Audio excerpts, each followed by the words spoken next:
नमस्कार the table trades channel को मु आपण मानक स्वागत करुछि। पुणी गोटे नुआ रेसिपी नहीं कि आपण पाखक मु आसी सेटा हेउछि 4 लेयर मॉकटेल।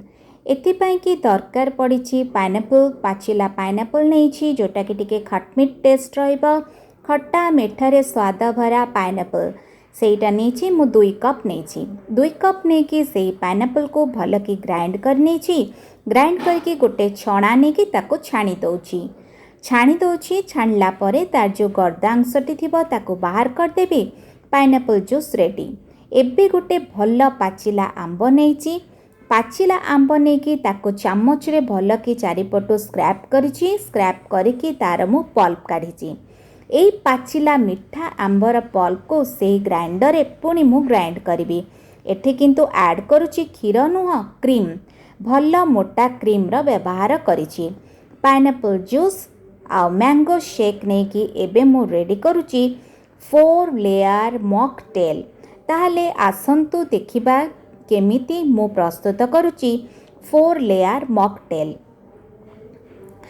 एहा बहुत टेस्टी आंब रसरे प्रस्तुत गोटे भिन्न स्वाद भिन्न गोटे प्रेजेंटेशन आमर। तो प्रथमे से कि मु नहीं जाइछि 2 टेबल स्पून नहीं मु रोज सिरप नहीं रोज सिरप उपरे मु मैंगो शेक टी दउछि। मैंगो शेक टी टिके बहलिया ता रोज सिरप उपरे मु मैंगो शेक रखुछि। आ जेते बेले भी आमे कोनोसी मॉकटेल रो प्रिपरेशन करिथाउ सेठी मने रखिया को पड़िबो जे जेमती कि जूस गुड़िक मिसिबे नाही माने जहाँ भी फल रस आमे व्यवहार करिबा सबु अलगा अलगा हेकि रहिबे आ लेयर वाइज सेटा दिसिबे। तो एबे देखंतु मु केमिति पाइनएप्पल रो रसटी दउछि।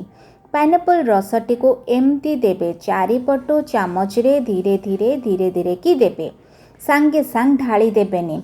ढाली देले आंब रस सहित मिसी जीवो आ आपणकर जो लेयर दिसिबा कथा से लेयर टी आ दिसिबो नाही। तो एमती केयरफुली एहा को करिया पई पड़िबो। ए पाइनएप्पल रस दे सारा परे पुणी उपरु मु दे दउछि मैंगो शेक दे दउछि।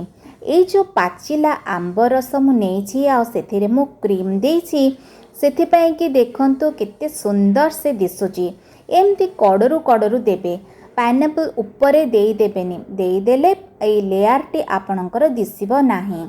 तो एबे हे गला जहाँ मैंगो थिला ताहा मु दे देले उपरु टिके मु दे दउछि रोज रो सिरप।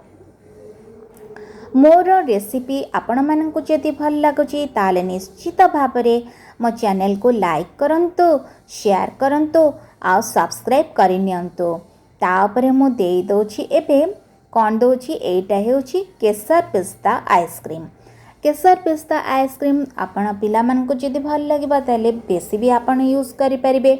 मैंगो आइसक्रीम भी एठी यूज करि परिबे।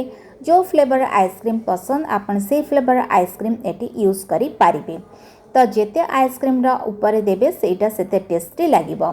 मु एठी जेमति के केसर पिस्ता आइसक्रीम यूज करछि टूटी फूटी आइसक्रीम यूज करछि मु एठी दुई प्रकार आइसक्रीम यूज करूछि। ऊपर मु दे दउछि चेरी। एबे 4 लेयर मॉकटेल मोर प्रस्तुत हे गला। बहुत सुंदर बहुत बढ़िया भी लागिबो खाइले। देखंतु लेयर गुड़िक केमती अलगा अलगा हेई रहिछि। तो आंब रसर एमती मजा नेइछंती कि करिकी थरे देखंतु। रहिली नमस्कार।